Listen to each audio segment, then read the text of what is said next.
Well, for many, this may be the best day of the week because that means the weekend is upon us, but I don't know your schedule. Good day to you. I'm meteorologist Chris Mulcahy, and my man Larry Sprinkle's beside me. How you doing, buddy? Good morning. It's Friday. We made it through another week. We got here. It's such an accomplishment, I feel, every single week. And what a week we had. When you're seeing us here on this platform on Fridays, because we're always talking about the weekend, we like to talk about what the forecast is going to be. And, of course, as we are getting further and further into spring, more and more events are starting to pop up. And now that we're getting further away from the pandemic, a lot of these events are coming back, including the Charlotte Auto Fair. That's right. That's right. So super excited about this. And the icon that you're seeing on the screen is one that doesn't pop up all the time, but it means that the winds are going to be so strong that it needs its own icon. So today we're talking about a windy day. It doesn't seem like it right now, but those winds will pick up later. Yeah, 15 to maybe up to about 30 miles an hour.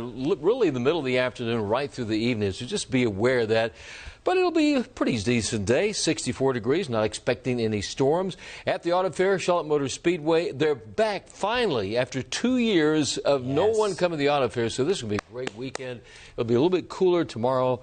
About 57. That's not a low. That's a high temperature. Oh, man. And then on Sunday, we'll be in the mid-60s. So my wife, Kim, is going to see some of her friends for a baby shower in Ohio, and they are having highs in the upper 30s. I know. It's crazy. It's going back to March. Yeah, because when we're cold here, we have to think what's happening to the north of us. They're having freezing temperatures for highs in areas of Michigan and up into Wisconsin. So our 57 actually seems pretty good when you're talking about that. And even though Friday had the wind icon, it's still going to be sunny today. So you're going to have some sunshine. But what's really going to be interesting is what's happening up in the mountains, Larry, starting crazy. You know, we look at this, you go, is that really true? We have a winter weather advisory in effect, and that would be areas around Banner Elk over towards areas around Newland, as you head towards areas around Bakersfield. That means they're going to get some accumulating snow. But then west of Asheville, over towards Bryson City, over towards areas of Nantahala,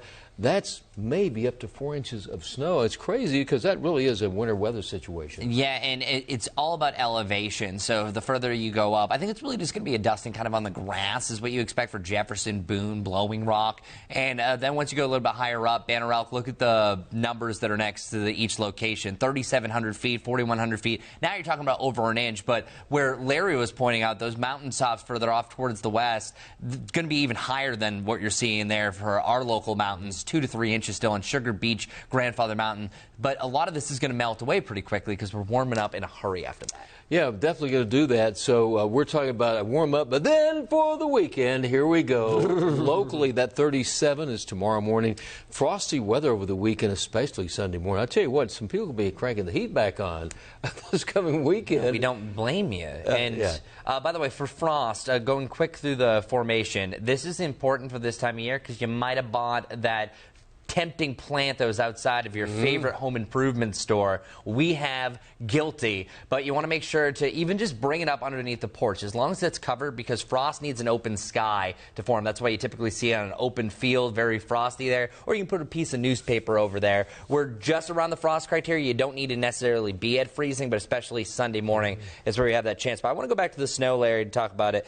That winter weather advisory that you had was very, very long. So this previous graphic, it goes all the way until Sunday at 2 a.m.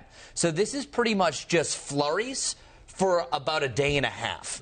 So that's why this is just really adding up. So you physically could see snowflakes falling from the sky for over 24 hours. If this was deep in the winter, this would be a big-time winter storm system because it would be a little bit heavier. But just note that it's just pretty much flurries that add up over a long period of time. And, you know, it's happening in the mountains where, I'll tell you, it's unusual, but they've had this happen before. It'll happen again. And once again, it's the highest elevations, 2 to 3 inches. And there may be a couple spots in the Great Smoky Mountains west of Asheville that actually get close to maybe 5 inches of snowfall. So what we're looking at is those cold temperatures over the weekend in the morning, but then a big rebound as we get into next week. It's back into the 80s by next Tuesday and Wednesday. So here we go. It's that seesaw pattern that we've been in, and then it looks like as we get into next week, we may see the opportunity for more storms again Wednesday and Thursday. This will be the usual fourth week in a row that happens. And I believe this is also the fourth week in a row that Saturday is our coldest day. Yes. one of them at least,